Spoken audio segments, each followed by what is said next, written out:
saya Muhammad Isar dan berdiri saya di sini ingin menyampaikan resensi buku untuk buku Hidup Seperti Kucing. Sebelum saya masuk ke isi bukunya, saya mau memperkenalkan sedikit tentang penulisnya, yaitu Stéphane Garnier. Buku ini aslinya merupakan buku Prancis yang diubah ke bahasa Indonesia. Jika dibaca, namanya Agir et Passer comme un chat, yang artinya cara hidup seperti kucing Anda. Ini adalah materi yang akan saya sampaikan. Yang pertama ada identitas buku, lalu isinya, kelebihan dan kekurangan, kutipan favorit saya, dan juga dokumentasi. Untuk identitas buku ini, penulisnya yang tadi Stéphane Garnier, alih bahasanya adalah Najm Al-Hidayani Al-Sana, jumlah halaman yang 167, penerbitnya PT Gramedia Pustaka Utama, dan tahun terbitnya di tahun 2023 yang merupakan cetakan pertamanya. Isi buku ini saya bagi menjadi 3 bagian. Yang pertama ada sifat-sifat kucing, di mana kita bisa mempelajari dan juga memperhatikan sifat-sifat yang dimiliki oleh kucing pada umumnya. Saya kasih contohnya satu. Coba ya, jika ada kucing tiba-tiba lewat di depan ini, kebanyakan dari kita pasti akan memperhatikan kucing tersebut kan? Namun sebenarnya apa yang kucing itu lakukan? Dia tidak mengeong-ngeong, tidak melambai-lambai, hanya lewat saja. Nah, karena kucing tersebut itu memiliki karisma sendiri. Dan karisma tersebut bawaan. Dia tidak mengubah jati dirinya, tidak mengubah image-nya untuk diperhatikan oleh orang lain. Dari situ, kita bisa belajar kalau kita ingin diperhatikan, dilirik, atau dilihat oleh orang lain. Kita juga sebaiknya tidak perlu mengubah diri kita, tidak perlu mengubah jati diri, image, dan juga persepsi dari orang lain terhadap diri kita. Dengan tidak mengubah persepsi orang lain dan hidup jujur kepada diri sendiri, kita bisa mendapatkan hidup yang bahagia. Lalu yang kedua ada keseharian kucing, di mana kita mempelajari dan memperhatikan sifat-sifat keseharian yang dilakukan oleh kucing.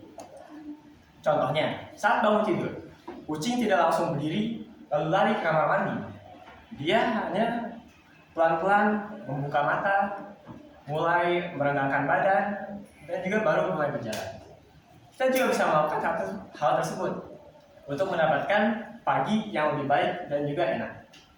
Lalu sarapan, kucing selalu mendapatkan sarapan. Dia pasti mengeong-ngeong kebajikannya untuk mendapatkan sarapan. Lalu kenapa kita tidak melakukan hal tersebut?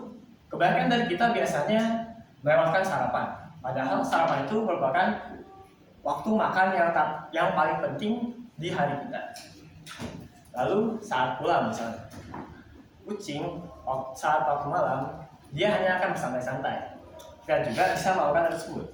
Walaupun masih ada banyak tugas, masih ada banyak kerjaan, sebaiknya kita juga menyisihkan hal tersebut dan membuat waktu untuk diri kita sendiri. Makan malam yang enak, nonton film, dan juga istirahat yang cukup.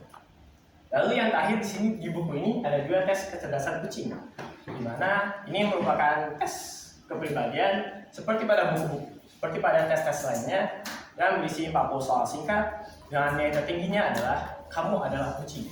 Kamu sudah bisa belajar dan memperhatikan kucing untuk mendapatkan hidup yang bahagia dan nyaman.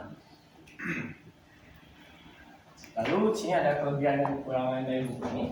Kelebihan yang saya dapatkan adalah yang pertama desain bukunya yang menarik. Bisa dilihat di sini sampulnya sangat lucu ya. Lalu yang kedua ada gaya bahasanya yang mudah dimengerti. Dalam buku ini saya merasa dapat mendapatkan semua inti dari buku ini karena gaya bahasanya mudah dipahami. Lalu kekurangannya adalah dapat repetisi dalam materi. Contohnya ada satu bab yang berjudul kucing itu bijak. Lalu ada juga bab lain yang berjudul kucing itu pintar. Kan itu sebenarnya sama aja ya menurut saya. Lalu yang terakhir ada beberapa kalimat yang kurang enak saat dibaca. Itu menurut saya hanya terjadi karena pengubah bahasanya yang kurang baik. Lalu ada kutipan favorit saya, bersikaplah rendah hati dalam apa yang kamu lakukan. Lakukan dirimu dengan baik, namun apapun yang ingin kamu lakukan saja. Quotes ini menjadi kutipan favorit saya karena saya merasa belum bisa melakukan hal tersebut. Saya masih memperlakukan diri saya dengan kurang baik dan juga belum bisa melakukan apa yang saya ingin lakukan. Saya masih lebih banyak overthinking, lalu banyak berpikir sebelum melakukan sesuatu dan akhirnya hal tersebut tidak jadi.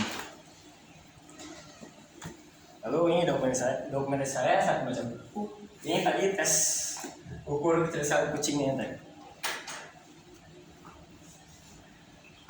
Sekian yang dapat saya sampaikan. Mohon maaf bila ada kesalahan. Dan semoga kita semua bisa hidup seperti kucing. Assalamualaikum warahmatullahi wabarakatuh.